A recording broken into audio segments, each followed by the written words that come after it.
40 বছর পার হলে নারীদের জীবনে কঠিন একটা রোগ হয়। এই বিষয় সম্পর্কে আপনারা সম্পূর্ণ জানলে চমকে উঠবেন। বাড়িতে যখন আমার বিয়ের কথা হচ্ছিল, আমার মায়ের মধ্যে আচরণের একটা পরিবর্তন আমরা সবাই লক্ষ্য করতে পারি। আমার মা বাড়িতে থাকা প্রত্যেকটা মানুষের সাথে খারাপ ব্যবহার করে। আমরা বাড়িতে মাত্র 3 জন, মাকে দিয়ে 4 জন, আমাদের প্রত্যেকের সাথে খারাপ ব্যবহার করে। সেদিন ভোরবেলা দেখি মা বাবা খুব চিল্লাচিল্লি করছে। তাদের চিল্লাচিল্লিতে আমার ঘুমটা ভাঙে। বাবা মাকে বলছে, তুমি যদি আর একটা দিন এরকম করো তোমাকে কিন্তু বৃদ্ধাশ্রমে পাঠিয়ে দেব। এই বয়সে চাও যে তুমি বৃদ্ধাশ্রমে থাকবে? তুমি একটা মানুষকে ভালোভাবে ঘুমাইতে দাও না, প্রত্যেকটা দিন এত চিল্লাও, তোমার সমস্যাটা কি? তখন আমার মা পাল্টা উত্তরে বলছে, তুমি এত বড় কথা আমাকে বলতে পারলে? আমি তোমাদের সংসারে সুখ নষ্ট করছি? তোমার সাথে বিয়ে হওয়ার পর থেকে আমার জীবনটা শেষ হয়ে গেছে। তোমার জন্য আমি আমার কোনো সকালাত পূরণ করতে পারিনি। কি করেছো তুমি আমাদের জন্য? আর তুমি আমাকে এত বড় বড় কথা শোনাচ্ছ? এই কথাটা বলার পরে না, তাদের মধ্যে আর কোনো কথা আমি শুনতে পারলাম না। এইভাবে অনেক দিন আমাদের ঘুম ভাঙে। পরবর্তীতে আমার যখন বাড়িতে বিয়ের ডেট ফাইনাল হয় এবং আমাদের বিয়েটা হয়ে যায়, আমরা ভাবি যে হয়তো বা বাড়িতে নতুন কেউ আসলে মায়ের আচরণের পরিবর্তন হবে, কিন্তু না, আমরা ভুল ছিলাম। বাড়িতে নতুন বউ আসার পরে আমার মায়ের আচরণ আরো খারাপ হয়ে গেছে। সে আমার স্ত্রীর সাথেও খারাপ ব্যবহার করে। আমার স্ত্রী বাড়ির প্রত্যেকটা মানুষের জন্য রান্না করে, আমরা সবাই সেটা খাই, কিন্তু আমার মা সেটা খাবে না। আমার স্ত্রী যদি প্লেটে সাজিয়ে গুছিয়ে খাবারটা মায়ের সামনে ধরে, সে প্লেটটা হাত থেকে নিয়ে ছুঁড়ে ফেলে দেয়। এরকমই প্রতিনিয়ত ঘটতে থাকে। সেদিন আমি অফিস থেকে বাসায় ফিরেছি একটু তাড়াতাড়ি। এসে দেখি আমার মা আমার স্ত্রীর সাথে খুব ঝামেলা করছে। আমার স্ত্রীকে অনেক কথা শোনাচ্ছে, যা নয় তাই বলছে।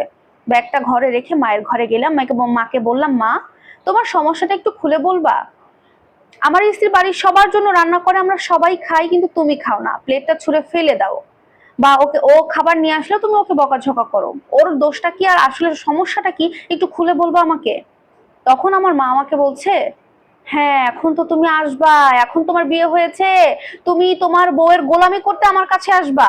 আমাকে তো পর বানাই দিছে, এখন তো মা পর হবেই। মায়ের এই কথাটা শুনে আমার খুব খারাপ লাগে। তাই মাকে ওই মুহূর্তে আর কিছু না বলে আমি ঘর থেকে বেরিয়ে আসি।